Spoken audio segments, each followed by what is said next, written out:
December the 4th, and the state of Georgia did not, pursuant to this law, did not reach have a final determination of those controversies, or in this case, this lawsuit.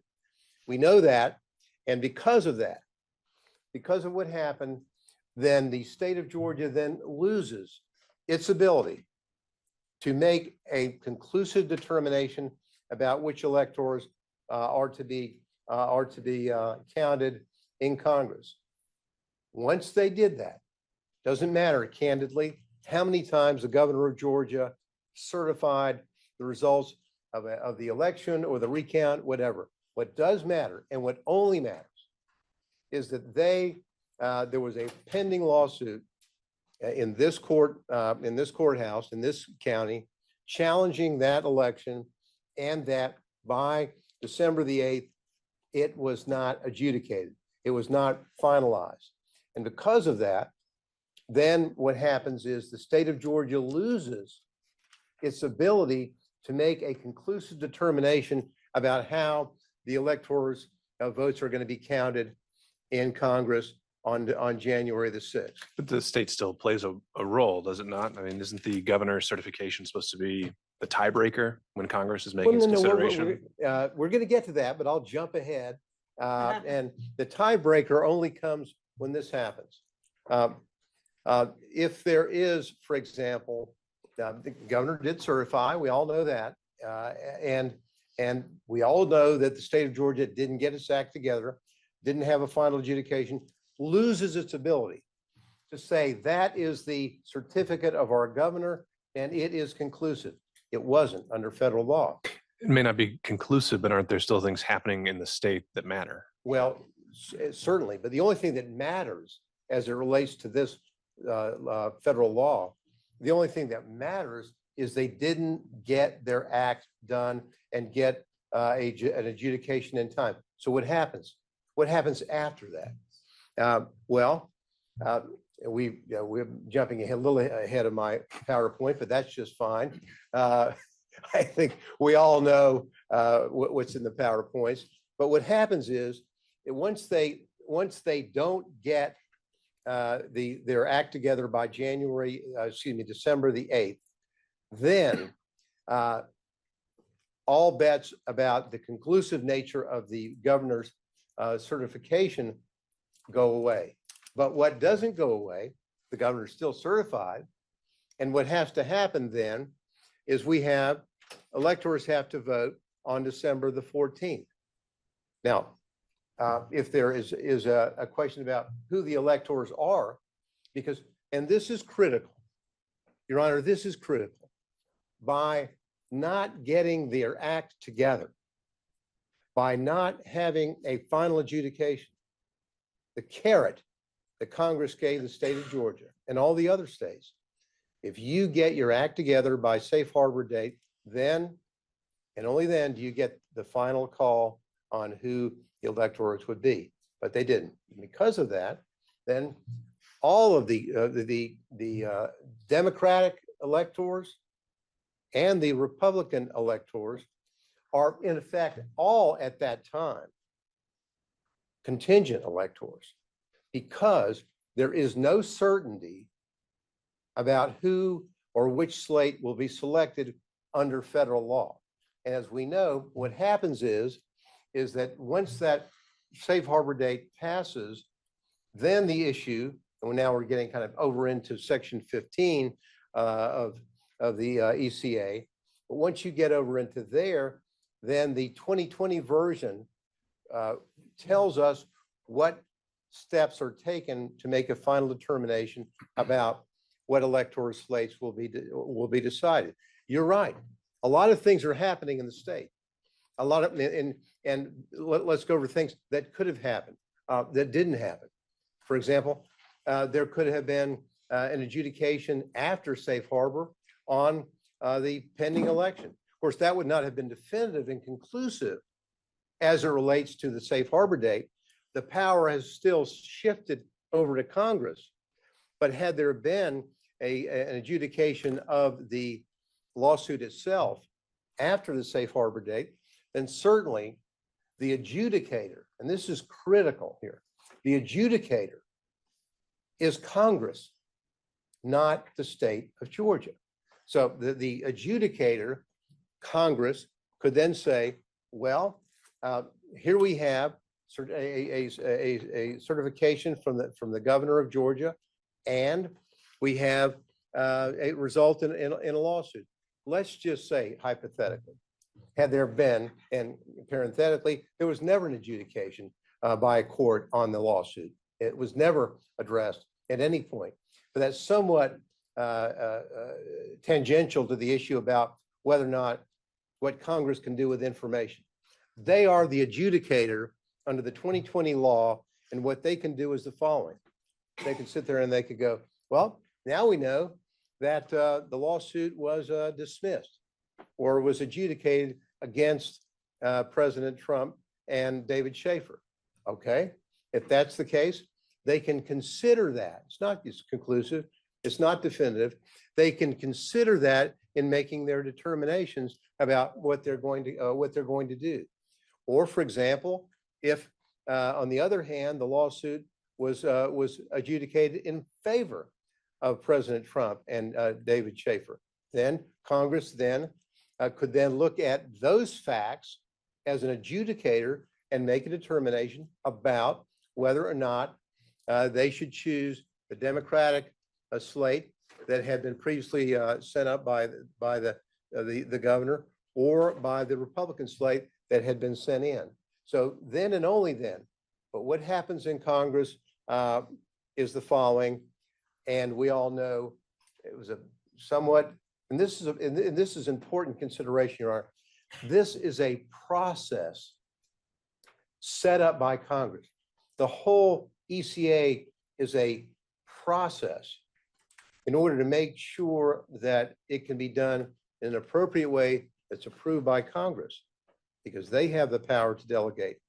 Approved by Congress, and the whole process involved the safe harbor date, the whole process involved this December 14th meetings, the whole process involved everything that happened after December the 14th, upon which the adjudicator, Congress, could make a determination.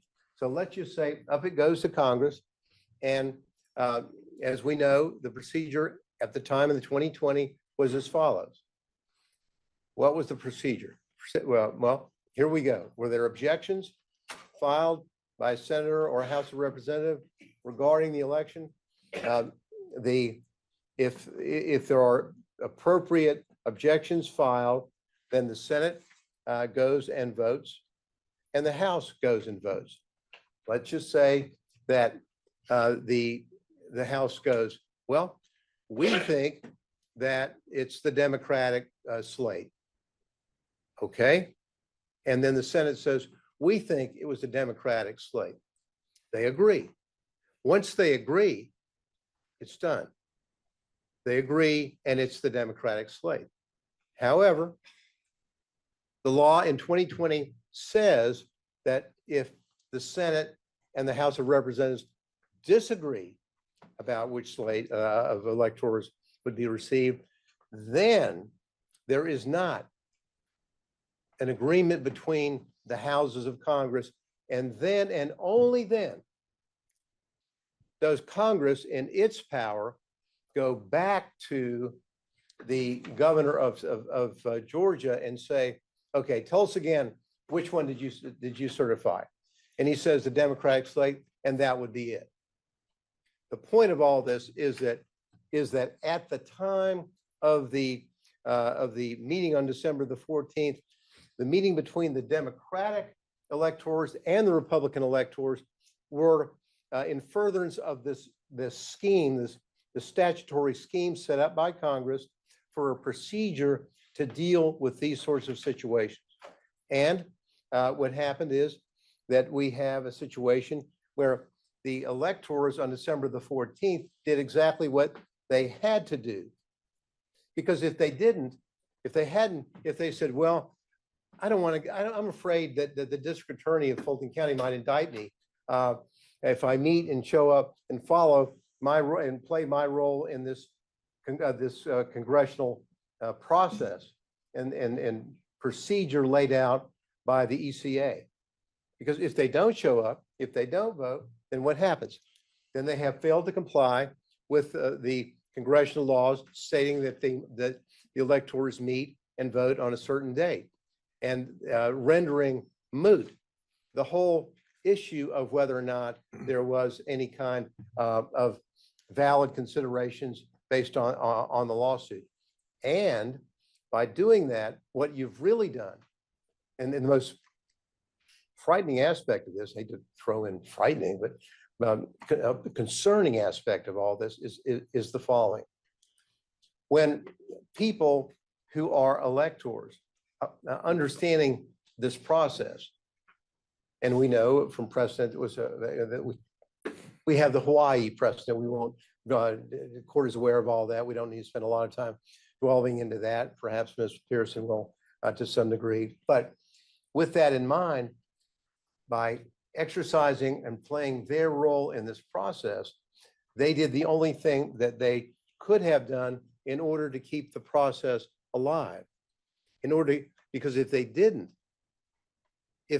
not do it, the state of Georgia, by failing to meet the safe harbor date, if the threat is out there, all right, we failed to meet our safe harbor date of December the 8th, but Mr. Republican elector, if you show up and you follow the Hawaii precedent, and if you follow what the ECA, the understanding of the ECA, that you have to vote in order to determine whether or not the Democratic or the Republican electors are selected by Congress, then what you've done is allow the state through the district attorney's office to say, by threat of indicting you in a grand jury, if you show up, they're defeating the purpose of the congressional procedure and scheme set up in 2020.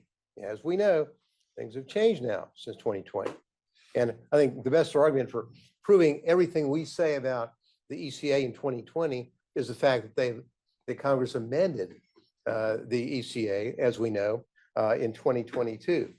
But having said that, what we then have is we've got a situation where we know that and we're not saying that the ECA is saying that there was a requirement or a duty.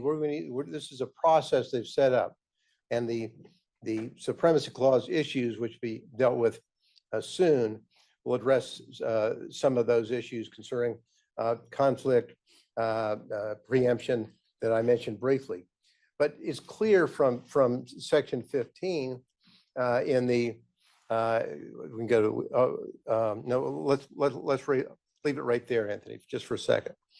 The next slide, really, the reason why we have this up, it really states the obvious. This is a part of the Souter dissenting in Bush v. Gore, and this whole issue about Section 5 is not serious, and tells us what seems to be self-evident, at least to us. That provision sets certain conditions for treating a state's certification of presidential electors as conclusive in the event that a dispute of recognizing those electors must be resolved in Congress under Title III, Section 15. Conclusiveness requires selection under a legal scheme in place before the election, with results determined at least 6 days before the date set for casting electoral votes.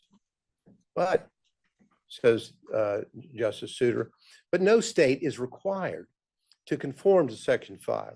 If it cannot do that, for whatever reason, the sanction for failing to satisfy the conditions of Section 5 is simply loss of what is called its safe harbor, end quote. And that determination, and even that determination, is to be made, if made anywhere, in Congress. And so they're telling us the obvious. The state didn't get it done on time. They've lost their ability to conclusively state these are our electors, and as a result of that, the mechanisms under Section 15 would be in place. Next slide. The again, on section 15, there are many references providing for more than one or two or more returns from the state.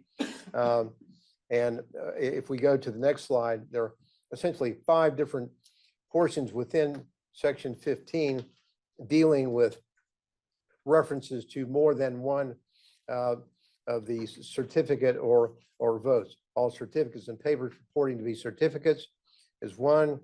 When all objections to be made, so made to any vote or paper from a state.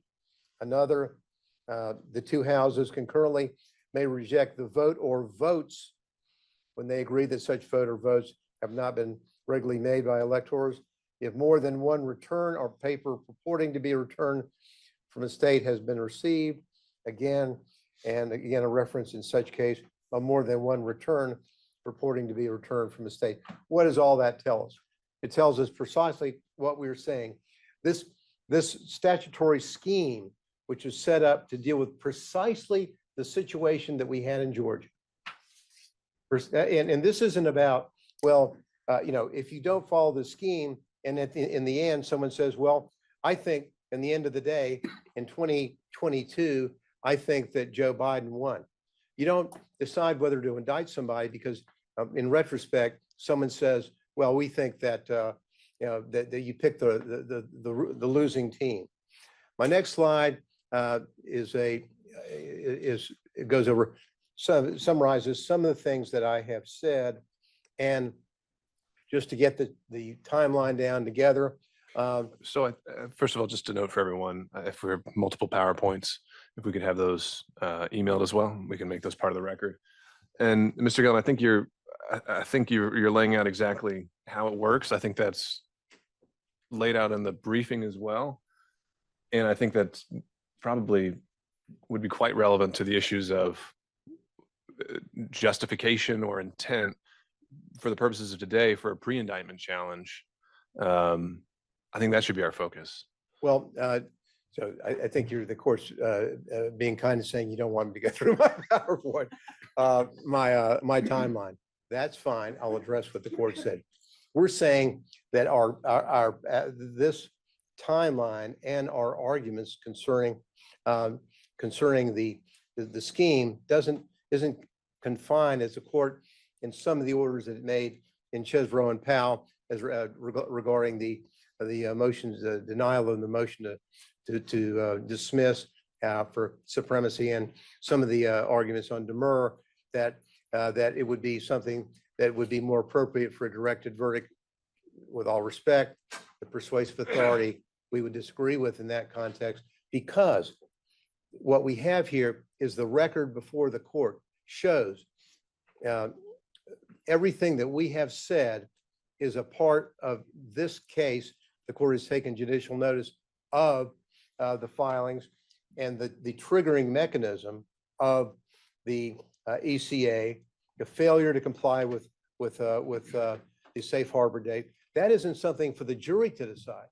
These electors should not have to wait for a jury when on the self-evident the facts of the indictment and of the law that everything they did was lawful and appropriate. That is our point. This is not, with all due respect, Your Honor, a situation where a defendant is saying, "Oh, this is a speaking demur," and I've now added in the Chesbrough or Powell motions attachments of certain transcripts, or what the court said, well, now that's really a speaking demur. Here, we're saying on the face of what the court has, the court should make a determination. This needs to stop as it relates to folks, the electors. It should stop, because what they did under the law and under the record and this indictment as we have it, they talk about the December 14th, it should stop. Now, they should not be forced to have to go through a 4-month trial and then say at the end of that exactly what we've told the court. What they've done is lawful, and what they have done, frankly, in my opinion, was appropriate, and would have perhaps been not appropriate had they been frightened away from fear of prosecution and not done what the federal law had stated. And parenthetically, Ms. Pearson is about to get up and is going to say that, that there really aren't, frankly, even necessarily a need for any kind of factual issues or even the submission under the notice, judicial notice the court gave us because of the Supremacy Clause issues, that it should end for us and for the others as it relates to the Supremacy Clause issues. The final slide is simply making the point that I made before, which is critical. As of December the 14th, 2020, because no conclusive result under Section 5 had been reached by Georgia, the Republican and Democratic presidential electors, they were all contingent presidential electors.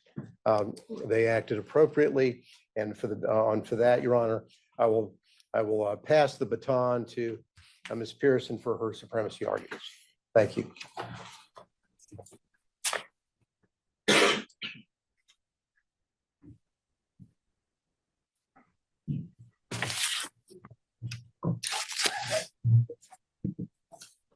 That will knock something over.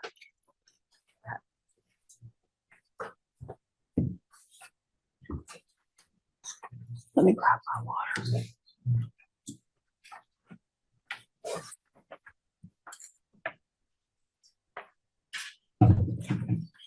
Good morning, Your Honor. Good morning. I'm Holly Pearson. I also represent Mr. Schaefer, and we also are arguing these issues for Supremacy Clause and constitutional issues for all the other defendants who have adopted our arguments or who have also made their arguments that are here with the court today. I appreciate what you said, Your Honor. Obviously, we studied the earlier orders, the arguments, the briefing. And I think that the way I look at it is the court was only given about 10 pieces of a 50-piece jigsaw puzzle to try to put it all together. And what I'd like to try to do is give the court the full picture, to put it in context, to see how the Constitution instructs the court and the district attorney's office to act. I think there are sort of 4 areas where I think that there is going to be a lot of additional information and that is critical to why this is different and why the outcome should be different. The first is the fact that presidential electors are created by the Constitution. And therefore, there are the implications from that we'll talk about, there's no traditional state powers or 10th Amendment reserved powers. And that's an important and very different situation. Number 2, the boundaries of the constitutionally granted appointment power. There hasn't really been any before now briefing or discussion about where are those boundaries and is the state inside of them and outside of them. And as we will see, they are firmly outside of them, and therefore they cannot rely on the appointment power to authorize any actions they take against presidential electors. So third, Mr. Gillen touched on this, but it's important that we're looking at Congress here in its adjudicative role, and we'll talk about why that matters. And then fourth, there are some additional arguments on the preemption that's already been discussed, and there are also additional types of preemption that apply here when all of this is put in proper context. So starting at the beginning, presidential electors are created by the Constitution, and because of that, this turns this on its head from the traditional state powers that are presumed. Here in the United States term limits case versus Thornton, the Supreme Court said that for entities like presidential electors or members of Congress that are created by the Constitution, the exclusive federal function that they form, the function they form is federal, and any power that any state has over them has to be delegated to it, and it's not reserved. So it has to be a specific delegation by the Constitution to the state to act. As the Supreme Court said, the states can exercise no powers whatsoever, which exclusively spring out of the existence of the national government, which the Constitution does not delegate to them. No state can say that it has reserved what it never possessed. And in the absence of any constitutional delegation to the states, such a power does not exist. So the obvious and normal question then is, what power does the Constitution give to the states with regard to presidential electors? Because we know we can't rely on the state's original or reserved or the 10th Amendment reserved powers here, because the construct of it being created by the Constitution, and the Supreme Court's explanation of that in term limits says that we cannot. So what power do they give? They give the power. Did I skip one? There we go. Sorry. Technical difficulties. What authority does the Constitution give? Well, it plainly gives one limited power to the states. It gives the state the power of appointment in the manner that the legislature sees fit to appoint presidential electors. Well, what does that mean? Because the discussion so far has been, well, we have appointment power. That means we can do anything we want at any point and at any time with regard to presidential electors, and it's essentially unlimited. Well, that just isn't the case. The Supreme Court has made explicit that the appointment power stops at least before they ballot. And I think the construct of the Constitution makes clear that the appointment power of the state, which is broad when you're acting within it, they have broad authority to set the manner, means, qualifications, procedures, et cetera, around the presidential electors. But it stops at election day, because the power under the Constitution to decide presidential elector disputes goes to Congress on that day. Once there is an election, Congress, under the 12th Amendment, is the only body that is allowed to adjudicate presidential elector disputes. Now, Mr. Gillen explained that Congress decided maybe it didn't want to do all that hard work itself, and it delegated through the Electoral Count Act one window of opportunity for the state to do that for it, through the Electoral Count Act, through the safe harbor, if they'd made a final judicial determination through the judicial process that's been set up in Georgia by the safe harbor date. But here they did not do that. And so the Constitution under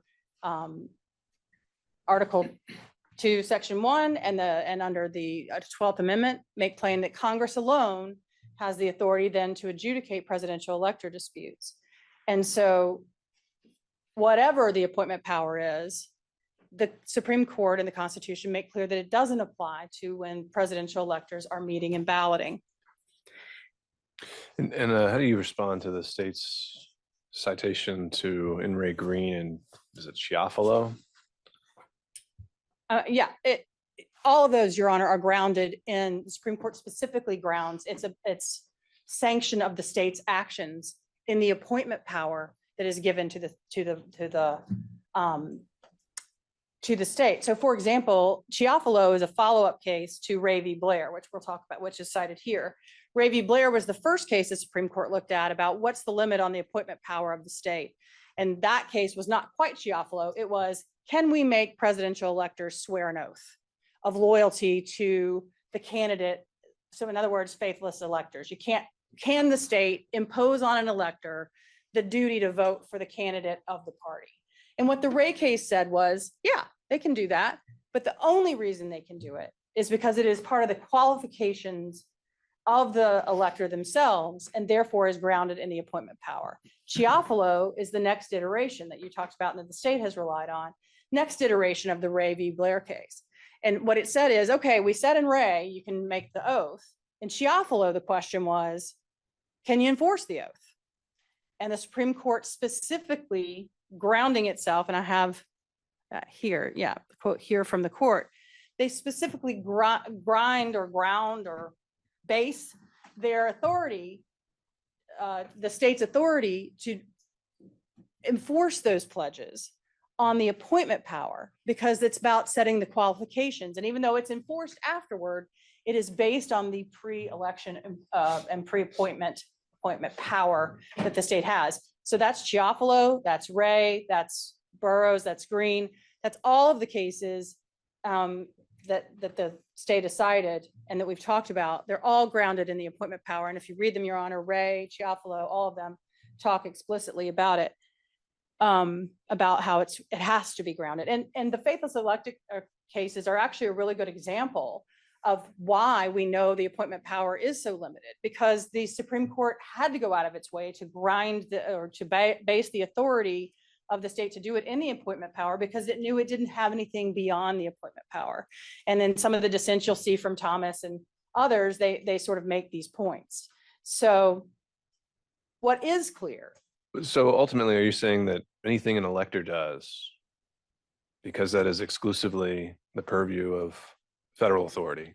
The state has to stay outside of that. Well, anything they do as an elector. I mean, if they went out and committed a murder, I mean, the state would obviously be able to prosecute them for a murder. But here, in this case, they have been prosecuted for their actions as presidential electors. And it's not just me saying so. This is what the Supreme Court has said here. They've said that presidential electors exercise a federal function in balloting for president and vice president.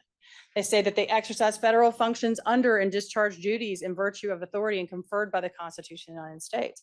So yes, once we're back in the federal realm and outside of the appointment power, the state has no authority. Remember, under the term limits case, it's the state's burden. Unlike the normal presumption where they have sort of plenary and common law and traditional police powers, that doesn't exist here.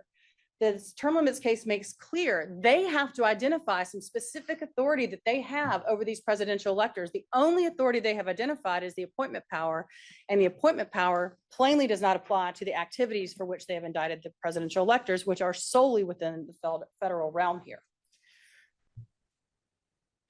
We talked about Giappolo. And that's really the point here, Your Honor. It's not whether the electors can do whatever they want. It's about which sovereign gets to govern them. And under the Constitution and the ECA, only the federal sovereign gets to govern them after the appointment power is passed, is expired, is over, whatever you want to call it. Same point, Your Honor, with the Georgia statutes that the court previously cited. Same point as the Ray and the Giappolo case. Yes, the state undisputedly has the right to exercise its appointment power over the presidential electors, but all the statutes that this court cited to are related to that appointment power. They're about the how, the when, the whys. They're not about the whats. And the what here is what the presidential electors are doing, exclusively created by the Constitution, exclusively governed by the Constitution and Congress and the ECA. So, and that is what they're charged with here. There is no conduct in this indictment against my client or the other electors that has anything to do with the appointment power. It all has to do with the balloting, the meeting and the balloting, and that's exclusively federal. They have to show what authority they have, and they cannot. We also have, even if this weren't the case, Your Honor, we also have preemption issues in this case. We have, structural or constitutional preemption is what I call it. Then we have the more commonly known conflict in field, but there are two types of each of those because, why make it easy and have one type of conflict and call the other one something else? We have two types of conflict, which is where you can't comply with both the state and the federal law at the same time, or when the state law obstructs Congress's purposes and objectives. Both of those apply. Then you have field, where Congress's regulation is so pervasive, there's no room for the states to supplement it, or where the federal interest is so dominant that you presume state laws are precluded. And I will say that second type of field is somewhat similar to the structural and constitutional preemption, and they call it one in some cases and one and others in the other. So, but it's similar analysis, but we'll address each of them in turn. As to structural constitutional preemption, states can't use their criminal laws to interfere with actions that are inseparably connected to the functioning of the national government. And this is sort of the general Supremacy Clause preemption argument. The Supremacy Clause, as you know, trumps state laws that are inconsistent with it. But in the Loney case and the cases that follow it and cite it, what the Supreme Court has said, there's just going to be, whether there's another federal statute or not, whether there's another constitutional provision or not, there are just going to be some times when it is so closely connected with what the federal government is doing and the functioning of the national government, we're just not going to let the states in. And we're not going to let them come suit up and play on our field.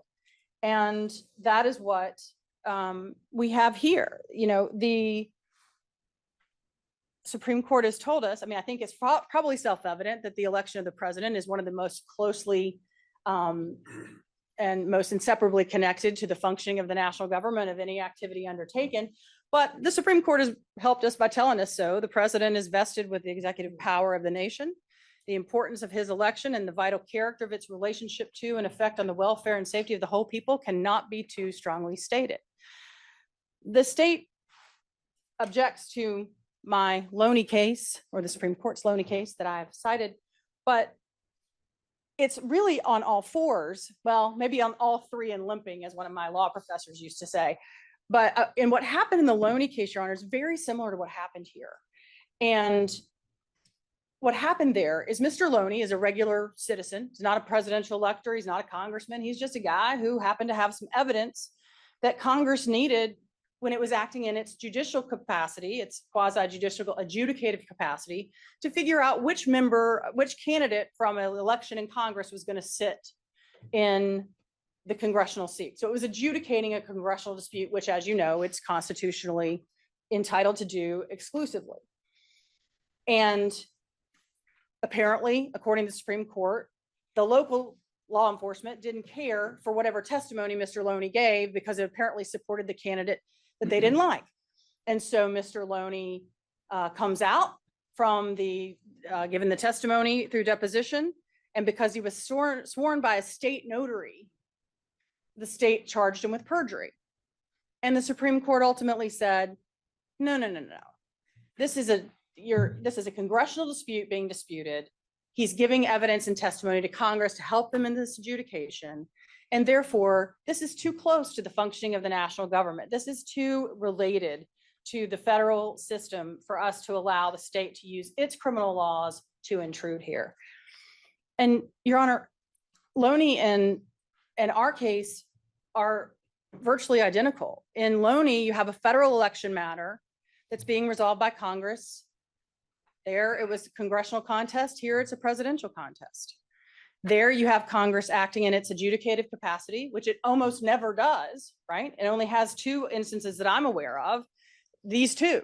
It gets to decide congressional disputes, and it gets to decide presidential elector ballot disputes. One's Article 1, Section 5. The other one is the 12th Amendment in the ECA. And then here you have a defendant, just like in Loney, that's indicted for taking actions that are under exclusive federal authority, according to the Supreme Court, to assist Congress in their adjudication. In the Loney case, they were testifying in the congressional dispute. In this case, the electors were submitting elector ballots that the statute specifically allows them to submit for Congress to adjudicate them.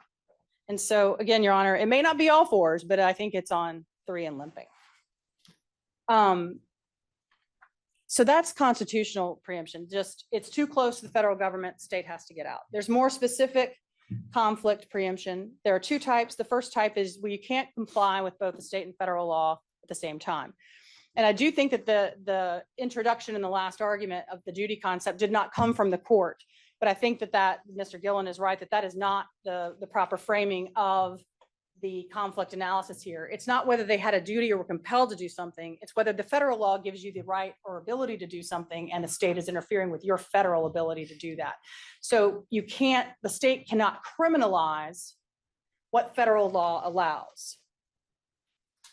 And here they are criminalizing the submission of ballots that the ECA under Section 15 plainly allows.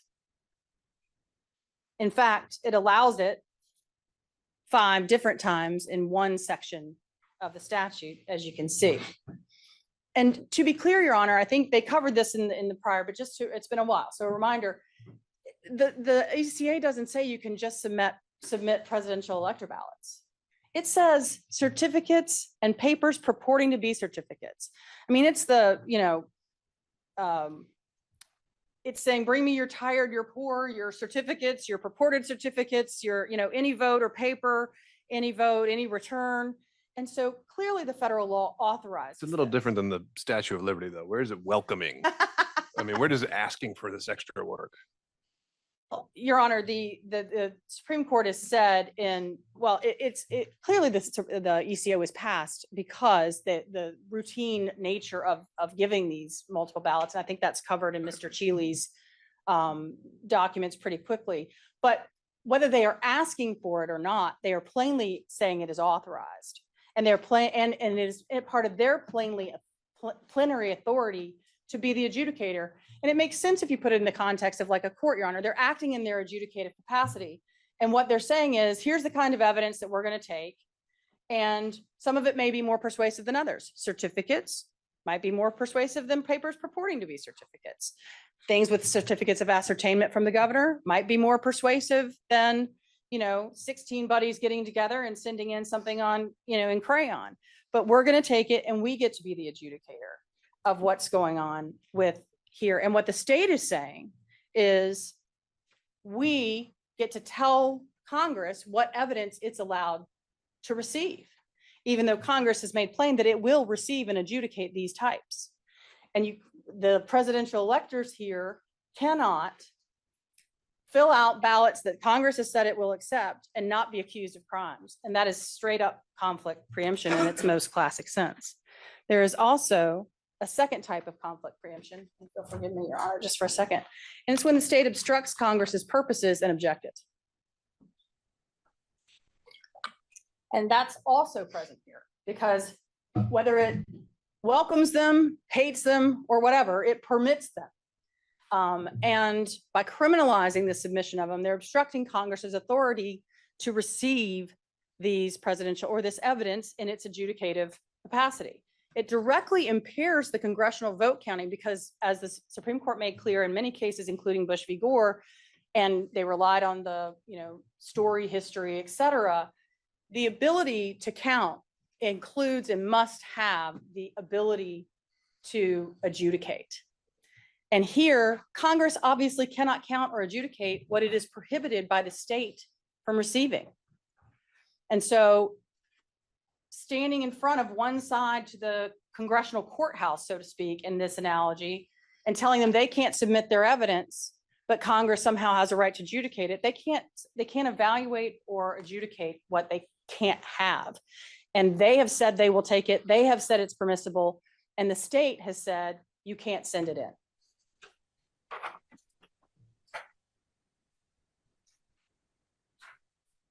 It's also a sort of a usurpation or a rewriting of the ECA, Your Honor. And Mr. Gillen touched on this a little bit, but here, what the ECA says, as Mr. Gillen made plain, here's what we're going to tell you, state. We've got all the power. Here's what we're going to give you. If you get a judicial decision done by Safe Harbor Day, you get to tell us who the presidential electors are. If you don't, then we get to tell you who they are.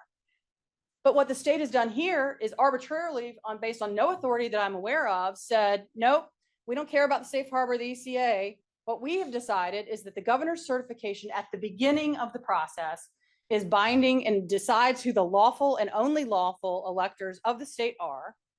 And therefore, we're going to stand in front of anybody through threat of criminal prosecution or actual criminal prosecution inside of the side we decide didn't win and keep them from sending it to Congress. Well, that's not what the ECA says. As you pointed out, Your Honor, the ECA says you default to the governor's certification at the very, very end of the process. It has no legal binding authority whatsoever on anyone until that time. If they don't meet the safe harbor, Congress can decide to consider whatever it wants to decide. It is not bound by any governor's certification. It doesn't deem anybody to be the lawful. They're, as Mr. Gillen explained, they're all contingent electors. If they don't meet the safe harbor date, everybody's contingent until Congress tells us who isn't, based on whatever they want to consider on January 6th. And so that is clear obstruction of Congress's purposes, because you're keeping them from getting evidence to which they are lawfully entitled and which they have said is permissible and available. And then field preemption, pervasive regulation. The Supreme Court in Bush v. Gore described ECA as so pervasive as to occupy the field. In fact, one justice even suggested it was so pervasive that maybe even courts could not come in and disrupt Congress's sole and authority under the ECA.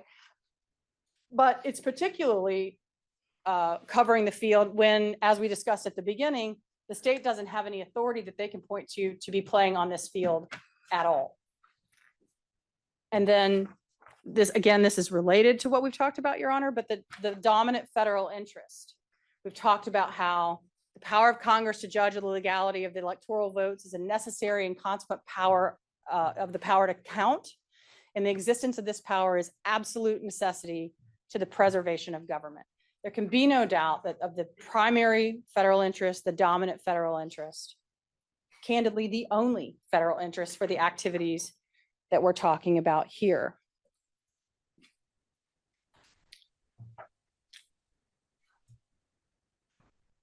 And so we would say the field is not only flooded and fully occupied by the Constitution and the ECA, but it's also got a do not enter sign for the state for the reasons we've discussed. And I think, Your Honor, in conclusion, I know that we're always happy to see the conclusion sign.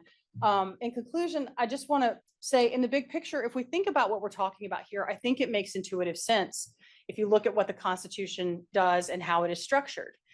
I don't think it makes any intuitive sense that the framers intended for one state prosecutor in one state to take on a huge federal investigation involving so many disruptive forces in the federal government and in the functioning of the national government.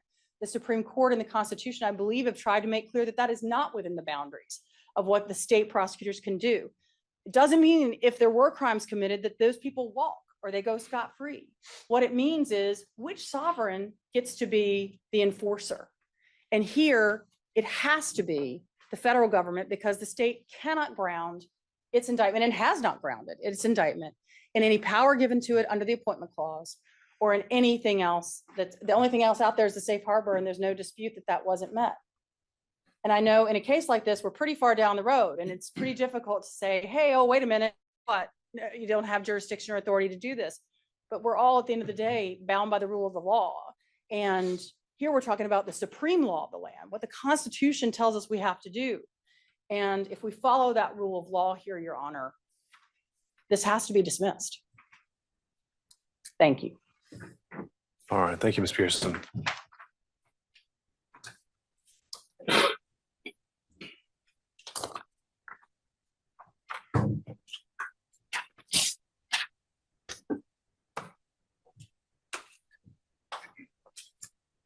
You guys mind popping out of screen sharing? Sorry again? Do you guys mind popping out of screen sharing?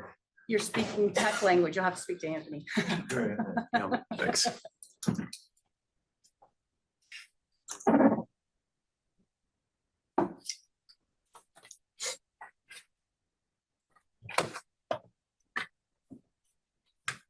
Oops. So, Judge, I want to kind of start with the elephant in the room. A lot of the other side's argument on this idea that their clients were presidential electors and that the state cannot regulate the conduct of presidential electors because of the Electoral Count Act. The elephant in the room is none of them were presidential electors. None of them are presidential electors. They've never been presidential electors as it relates to the 2020 election. And so those arguments do not apply as a threshold matter. Additionally, if their arguments even were to apply, it would require some type of evidence in the record that the court can make a finding about that would prove that they are electors or that they were electors. And so until that happens, first of all, the argument's premature, but that fact is they were not electors, they are not electors. And so none of the analysis about preemption applies to them, does not apply to them. And so, of course, as the court acknowledged before we started, or right as we started, Your Honor has already rejected this argument. You've already found that there's nothing in the Electoral Count Act that either expressly or implicitly preempts state law. I'm not going to spend a lot of time on it, but I do want to kind of hit some of the arguments that the other side made just to preserve the record. Starting with express preemption, other side pointed to nothing. Conflict preemption, they say that number one, you can't comply with both Georgia criminal laws and the Electoral Count Act. That is not true. The real 2020 electors did that. They complied with their responsibilities under the Electoral Count Act. Congress counted their votes, and they didn't commit any violations of the criminal code of Georgia. They also say that state law obstructs Congress's ability to count the votes. They say that this prosecution tells people that you can't send in multiple votes to Congress. Well, that's not quite true. What this prosecution says, what we've charged these defendants with doing, is sending in documents that say that they are the duly elected and qualified electors from the state of Georgia, which they were not. That's the operative language that is behind all of these charges. They are representing themselves as the actual electors certified by the governor, duly elected and qualified, and they were never that. They were never that. If you want to send in a sticky note, a piece of paper, whatever it is that says, you know, I want to submit an electoral college vote for XYZ person, you can do that without getting prosecuted, as long as you are not purporting to be someone else or purporting to have authority that you don't have, claiming to be duly elected and qualified, and doing all of that with fraudulent intent. That's what they are charged with doing.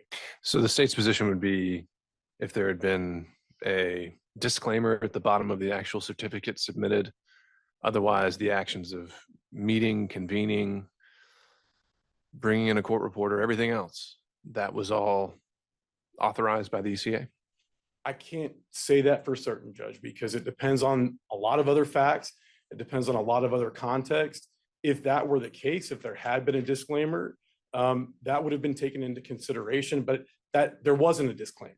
So I can't answer that with certainty, because that's just not what the facts are here. There wasn't a disclaimer. Again, turning to field preemption, they say that the field is occupied by the Electoral Count Act. It's not. What about the argument, I think it's raised in also in Defendant Shealy's brief, the idea that if Congress came back and decided to accept or certify a different slate, is the state then able to prosecute the slate that Congress ultimately accepts? Again, Judge, that's not what the facts are here, so I can't answer that question because It plays into the preemption arguments, though, right? Well, I can't quite answer that either, because there's first a question of, are we talking about complete preemption or are we talking about as applied preemption? And so I think it's very clear that there's no complete preemption here. There's no, absolute preemption. They didn't talk a whole lot about as applied preemption. And that's a very fact-specific situation. And so different facts will lead to different outcomes. So I'm hesitant to wade into the waters of facts that just aren't present in this case.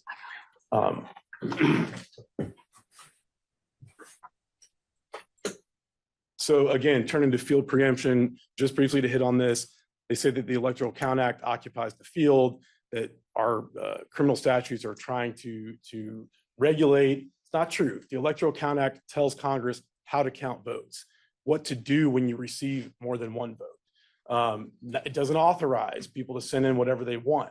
It doesn't say these are the lawful votes under state law. It doesn't say, it's legal for you to do X, Y, Z. It doesn't say anything about what someone else is supposed to do. It says what Congress is supposed to do in deciding what vote to count. That's not what the statutes in this indictment have anything to do with whatsoever. Then they also say that the federal interests are so dominant that the state can't regulate. Again, we mentioned this, I believe, in the prior argument on this issue, but preserve it for the record that our position is the interest is the same. The federal interest is making sure the right vote is counted. The state's interest here is making sure the right vote is counted, that people don't hold themselves out to be a public officer that they are not. And so there's no conflict there whatsoever. And again, under the idea of field preemption, you have to look at what the statutes do. And there's no statute, no federal statute that they've raised that punishes people for pretending to be presidential electors. Maybe there would be some conflict there. I'm not saying that there is, because there's plenty of case law that suggests that the state, federal government can prosecute people for the same acts, but we're not getting one set of laws that completely occupies a field that Georgia's laws are intruding upon. I just want to kind of preserve those issues for the record. And I'll move on now to some of the more substantive arguments. And I want to start with this because I think this is a very important concept. In their briefs, they really hit on this idea that Georgia lacks delegated power to prosecute them under the United States Constitution. That is completely at odds with the 10th Amendment. And I don't think that this is anything new to the court, but the power is not delegated to the United States by the Constitution, nor prohibited to it by the states, are reserved to the states. So the Constitution has to delegate specifically power to the federal government, and that which is not delegated remains with the states. And that includes the power to prosecute people for committing crimes. Again, this concept goes back to the beginning. take a look at the Federalist Papers. Federalist number 45, James Madison wrote, powers delegated by the proposed Constitution to the federal government are few and defined. Those which are to remain in the state governments are numerous and indefinite. The state powers reserved to, the powers reserved to the several states extend to all the objects which in the ordinary course of affairs concern the lives, liberties, and properties of the people. This is not a difficult concept. Again, the courts recognize it. In our federal system, the national government possesses limited powers. The states have, and the people retain the remainder. It's what the court acknowledged in its prior order is called the police power. We have the power to regulate fraud in our elections. Again, they attempt to turn the 10th Amendment on its head. And even if you take a step past that, the Constitution expressly assigns the states the power to regulate elections.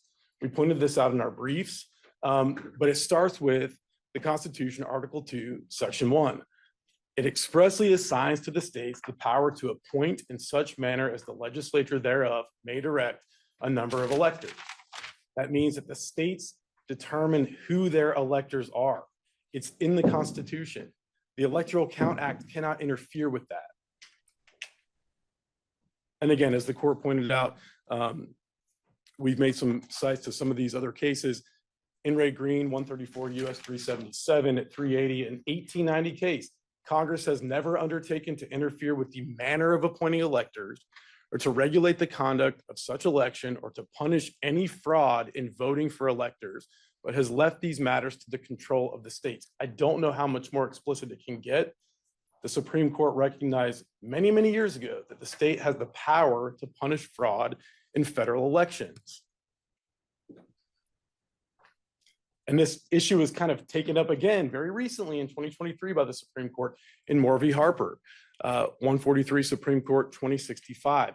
State legislatures must provide a complete code, and this is dealing with the manner of holding elections clause in the part of the Constitution that grants the states the power to conduct federal congressional elections, but it uses the same language as it relates to presidential electors. So the state legislatures have to provide a code for congressional elections that includes regulations relating to notices, registration, supervision of voting, protection of voters, prevention of fraud and corrupt practices, et cetera.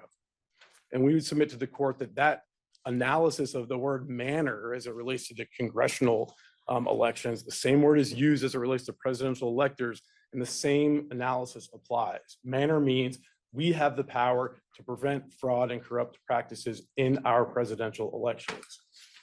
And as the court pointed out, the Supreme Court unanimously held in Chiafalo that Article 2, Section 1 of the Constitution gives the states far-reaching authority over presidential electors absent some other constitutional constraint.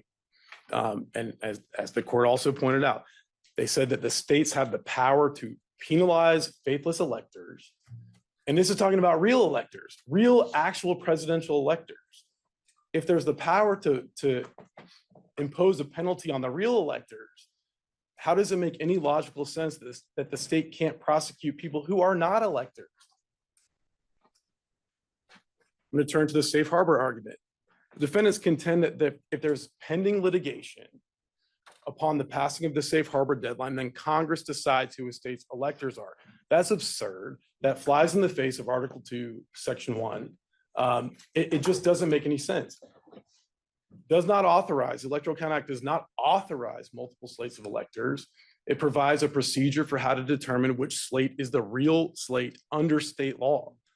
And if you look at the Electoral Count Act of 1887, when those disputes arise, Congress has to look at state law and determine was state law followed. But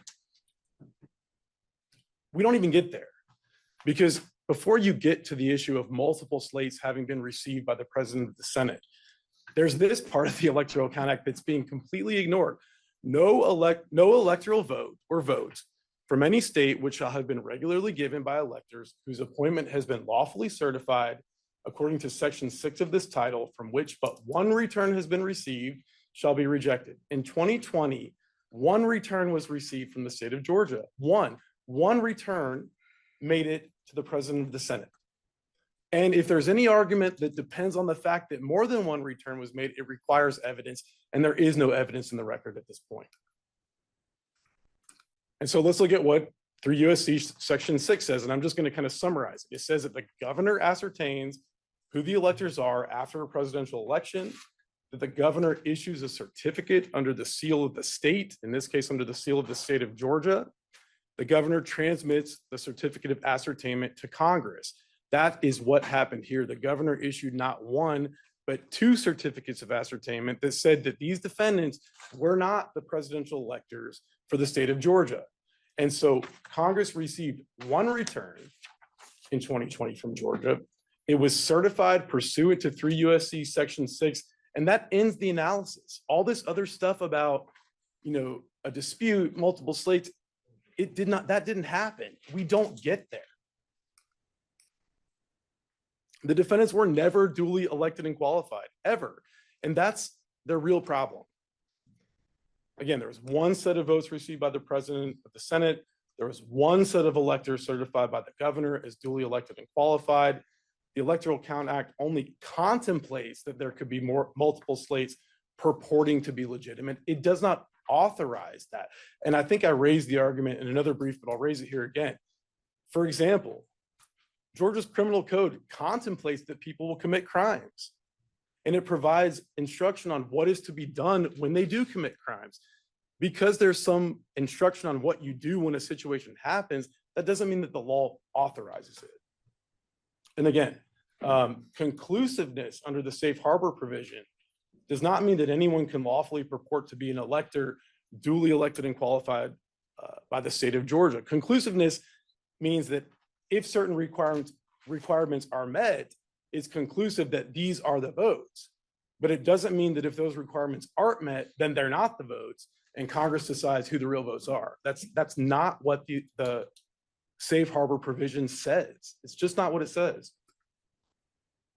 Also, contingent electors do not exist under federal law. And this was taken up in the federal court. I referenced it in our brief. I understand that it's persuasive authority here, but there's no reference to contingent electors in any federal law cited by the defendants. The only reference to the idea of something close to a contingent office holder is under OCGA 21-2503. What that statute says is that if an election is contested, then the presumptive winner takes the office on a contingent basis. And then if the election contest is resolved against that person, then the other person comes in and takes the office.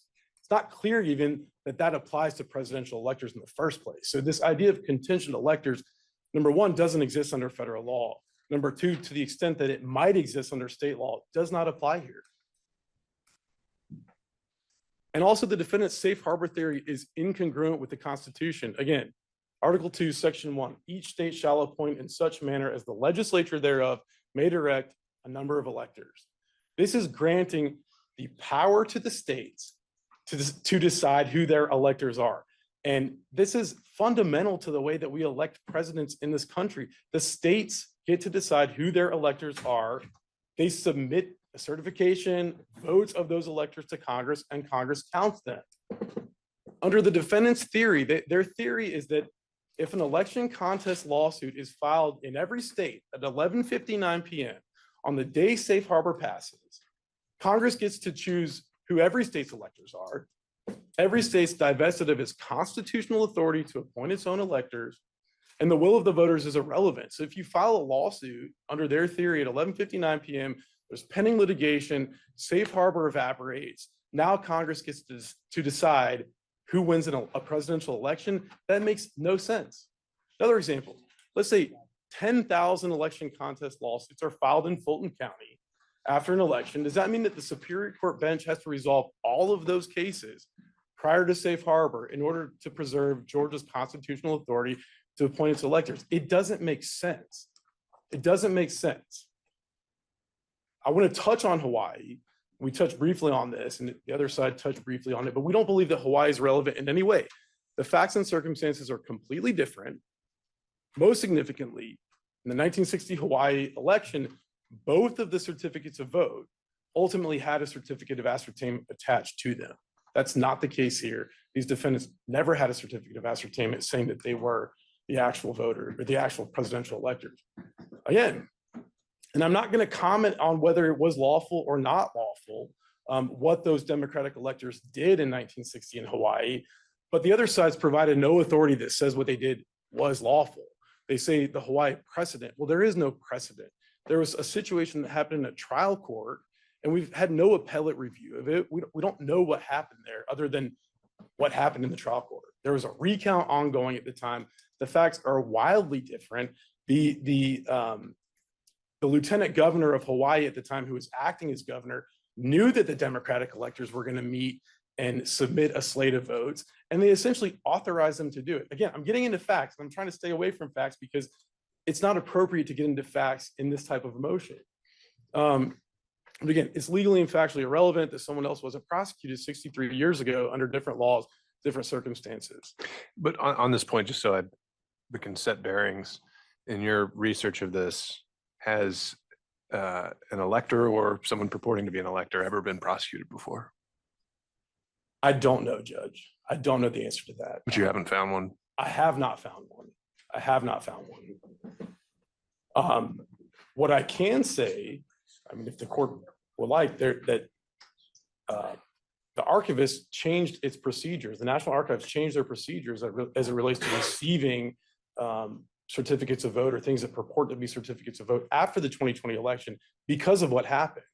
And now they've added an additional procedure to their kind of checklist of what we do when we receive these. And if it looks like something is fraudulent, they refer it out to their inspector general's office to investigate. So just because it hasn't happened before, in our opinion, doesn't really have much effect on this case because we don't know those circumstances. Our position is that the motion should be denied. There's no provision of federal law that preempts Georgia from prosecuting election fraud. They've pointed to nothing.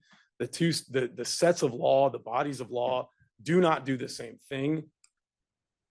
The general police power is reserved to the states, not the federal government. The Constitution expressly assigns power to regulate presidential elections to the states. And the Electoral Count Act does not in any way, while it may anticipate that multiple slates of votes might come in, it does not authorize them. They've pointed to nothing in the Electoral Count Act that says you can do this. It doesn't exist. It's not there. And so with that, I'll take any of the questions that the court might have, and anything else, rely on the briefs. All right. Thank you, Mr. Wooten.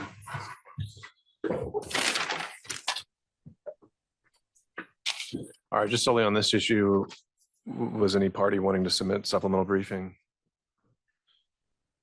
Yeah, Your Honor, I would like to rebut, if I could, just a couple of points. All right. I promise I'll be Let's brief. set a time limit. Okay. Why don't we just say about 10 minutes at the most? I think that I can, although I am typically verbose, I think I can get that done, Your Honor. There are two fundamental flaws that underpin virtually everything that Mr. Wooten just said. First of all, the state just made our point for us, Your Honor. They said they get to decide who the real electors are. And because our folks weren't real electors, that all this consequence flows from that. They don't get the protections of presidential electors. They don't get the federal protect. That is a fundamental misstatement of plain federal law. Under the ECA, unless the state meets the safe harbor, which there's no dispute they did not do in this case, both sets of electors are contingent, and the governor's certification upon which the state is relying has absolutely no authority for them to rely on that, for them to decide who the rightful electors are. That gets decided by Congress on January 6th, and not a moment before that when the state misses its state harbor. That is plainly the law under the ECA. And so the two hypotheticals outlined by Mr. Wooten about 1159 and 10,000 cases, those are just unforeseen hypotheticals in the statute? I think they are part of the reason the statute was recently changed, Your Honor, because I think there's been, if you look at the commentary and the experts on the ECA, there's been a lot of consternation about the fact that you could file a lawsuit, but that is in Georgia's control. What the ECA says is, hey, if you state want to set up a process that allows you to get to a final decision by Safe Harbor Day, then we'll let you do that to be conclusive. Georgia can control that process. They've set up a judicial process. If they wanted that done differently, Georgia could do that. They did not do that here. And so they have truncated the ability of the state of Georgia to get the benefit of the safe harbor. But no, that doesn't change what the law says about what the authority is or is not here, or who the real electors are not. Their entire theory, their legal theories all flow from the fact that they believe they get to decide who the real electors are, when the Constitution is clear that only Congress gets to decide that. And when there is not a safe harbor decision and there's a dispute, Congress decides it on January 6th. That's why the comment about, oh, well, Hawaii is different because they both ultimately got certificates of ascertainment. Well, none of them knew that on December 14th when they submitted their dual slates to Hawaii. So that can't possibly have any effect on the legal analysis here. The other critical flaw in the argument, Your Honor, is they fail to acknowledge what the Supreme Court has made very plain in United States term limits versus Thornton. And that is, they don't get the benefit of traditional or reserved powers. They don't get the benefit because presidential electors are created by the Constitution. And therefore, there is no 10th Amendment reserve power. There is no traditional police power that applies to them. They must articulate a specific constitutional delegation that authorizes them to act with presidential electors. They have not, and they cannot. The law does not support their description of what the appointment power is. We've gone through that. I'm not going to go through it again. We will certainly submit anything the court wants and our PowerPoint presentations, but that description of the appointment power as unbounded is entirely inconsistent with the law, with the Constitution, and with Supreme Court precedent. And I didn't hear you address the In re Green case and the language that the state cited in that. Yeah, I think we talked about that earlier, Your Honor. I believe the Green case is in the same bucket as the appointment Chiapolo power. case, that it is grounded in the appointment power. I have to confess, I've read a lot of cases. I could get some of them confused, but I'd be happy to submit something on that, Your Honor. But I believe Green, Chiapolo, Ray, and maybe even Burroughs all are grounded specifically in the appointment power. The idea that Congress would say, we don't permit anybody to send dual slates, but we're going to talk about how we're going to handle it 5 different times in one section, defies any credibility. Their ability to count includes their ability to adjudicate, and they can't adjudicate what they can't count.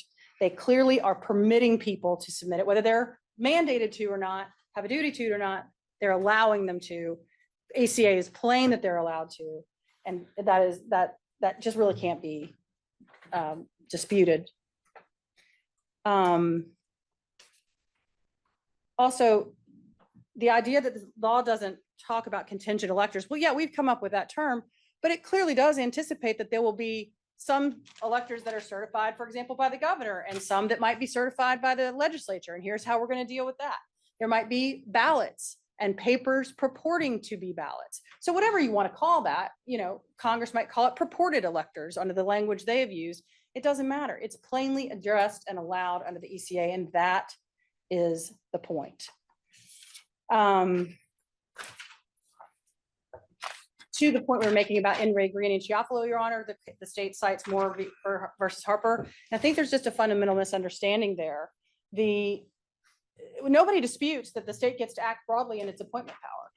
It's just that's not what it's done here.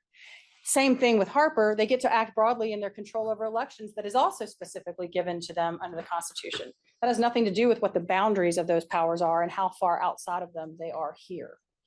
And I mean, I hear that, seen this in the other arguments, but it's very frustrating to have gone through at length multiple cites to precedent, multiple cites to statutes, multiple cites to all of that, and then have the state say, we've cited no authority for this and no authority. If by no authority you mean the Constitution itself, Supreme Court precedent, and federal statutory sections ad nauseum, then yes, we've cited nothing. But if that is not what you mean, then we have cited all kinds of authority that countermands the authority they have cited, and they have not addressed the authority that we have cited.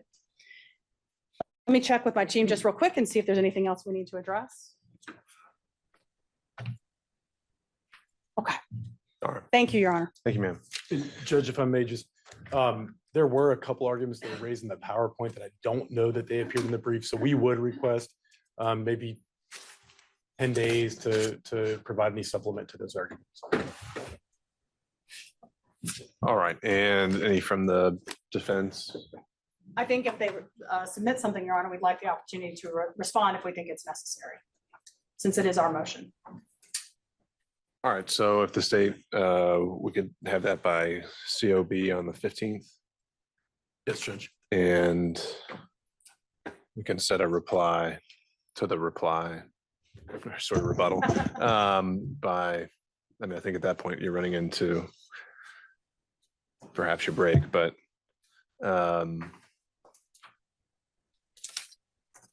maybe we'd say by the 2nd. All right. Okay. I think we probably, hoping everyone packed a lunch. I think we probably need to take our a bit of a noon break here. I'm wondering if we could be back and begin the next argument before we're looping in, I presume by Zoom. I don't know if the other co-counsel are joining us in person or by Zoom for the what I was thinking would be some straightforward arguments on scheduling that they had raised, and then we can pause where we are and then resume. So my thought is come back at 12:45 and get started on the next argument. All right, let's do that then. We'll be in recess. Thank you.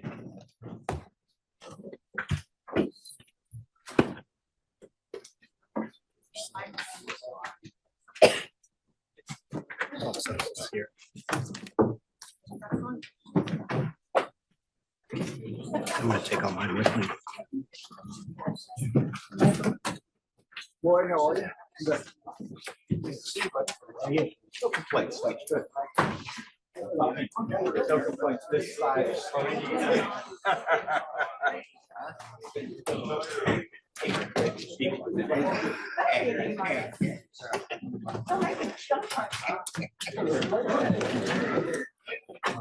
Maybe we should switch. Come back out.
Thank you all.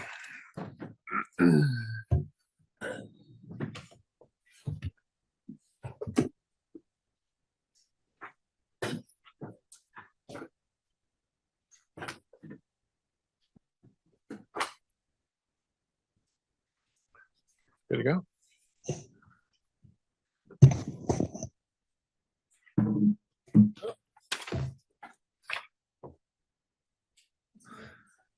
Exactly. I guess they conceded the record. Does somebody have to allow me to share screen? Yeah, we have to add you as a host. All right.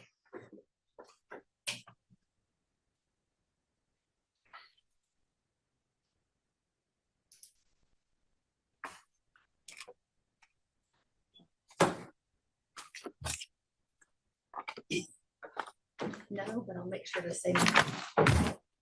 Sorry.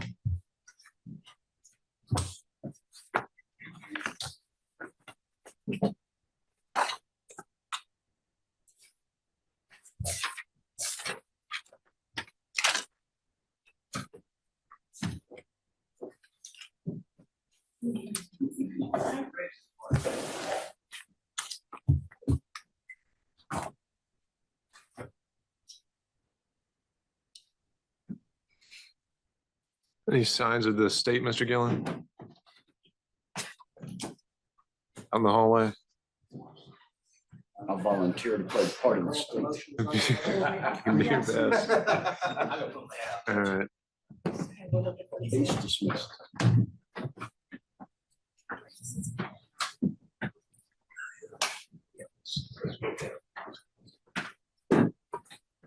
Does the state sit here? How many? Is this a state road? Yeah. Come all the way Separate through. us right there. Yeah. That's the drive side. You guys are good right here. I like to sit back row.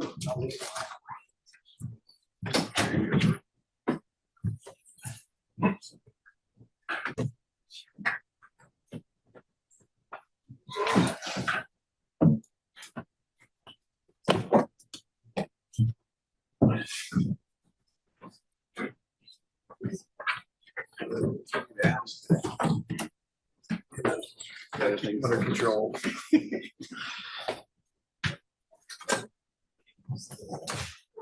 All right, let's get back into it. If we're all here and ready, we'll be back on the record. And I believe we are now transitioning into the First Amendment. So who's got that on the defense side? Your Honor, I do. And if I can approach, I've got copies of the PowerPoint. To the other side. Thank you, sir. And if I can get permission to share my screen. All right. Can you just, if you could, we could have you announce what file you're logged in under, then we'll have you added as C. a host. Nolowitz. All right, so Cia Nolowitz is a host.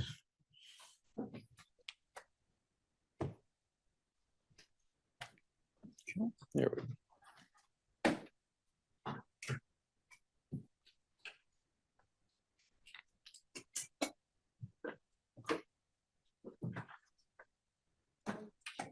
Got it.